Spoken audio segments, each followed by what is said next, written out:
how will you work with people with disabilities and their representatives to ensure that the national disability strategy is implemented? In other words, that national legislation and policy that is to do with people with disabilities is translated into something local that is believable and understandable and relevant to all of you here in the room. And what will you do to remove the barriers to inclusion that people with disabilities are experiencing, so that they can ensure they have an experience of real equality in Carlow and Kilkenny? So basically, the question is about national policy and legislation, and it was referred to several times during the candidates' replies beforehand, but to make those tangible at local level, and then what the barriers are that may militate against people with disabilities being able to access those services, goods, and indeed the promises, thank you very much, PJ, for people with disabilities. So the questions are yes, absolutely. I think there is an opportunity within the new local government structures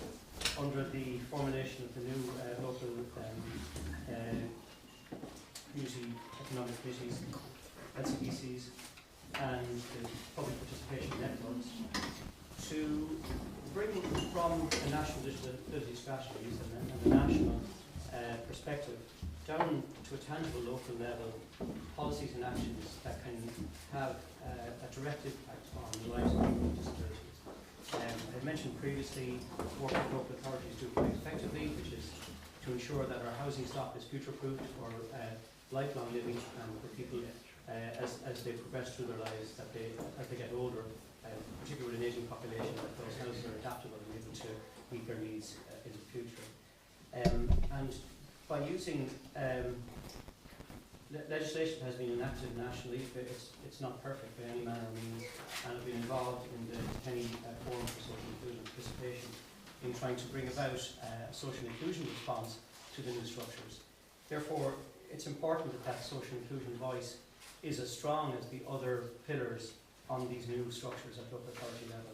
It's important that the social inclusion voice is as equal as the commercial, farming, trade unions, and that people with disabilities and advocacy groups are able to participate in these structures in a full and meaningful way. In saying that, I think it's important that we support the Right to Act campaign and the campaign to ensure that people with disabilities have the ability to advocate on their own behalf in decision-making processes that affect their lives. So I think these are fundamental points. Later in the year, the local authorities will be producing a local community and economic plan. These plans will form the basis for 5-year strategies within local development structures. It also means that, unlike county development boards in the past, these structures will have budgets. They may not be significant, but they're budgets that will be used to enact the SICAP, the Social Inclusion Activation Programme, and the Rural Development Programmes. Those are really important in the sense that if we as a collective, the social inclusion groups, have the ability to input into these processes, they can bring about policies that will go into these plans that will absolutely bring about the change that's needed, and to bring about actions that are derived from the National Disability Strategy, and people will see the benefits of those actions on the ground in their communities. So I think those are, I hope that some way addresses, in terms of barriers to inclusion, I would see employment as one of the most significant ones, and I think we have very good and well-developed support and employment services within Carlow and Kilkenny and throughout the country, but again they're under-resourced, and as I say, as the economy lifts, and there's a lot of evidence to say that from an ESRI report last week that much of the recovery is happening in the Greater Dublin area. It's vitally important that as employment increases, that people with disabilities are given meaningful employment and have opportunities for gainful employment and equal employment in the workforce. And I think those are important barriers, but I think that the significant change are these new local structures that could help enact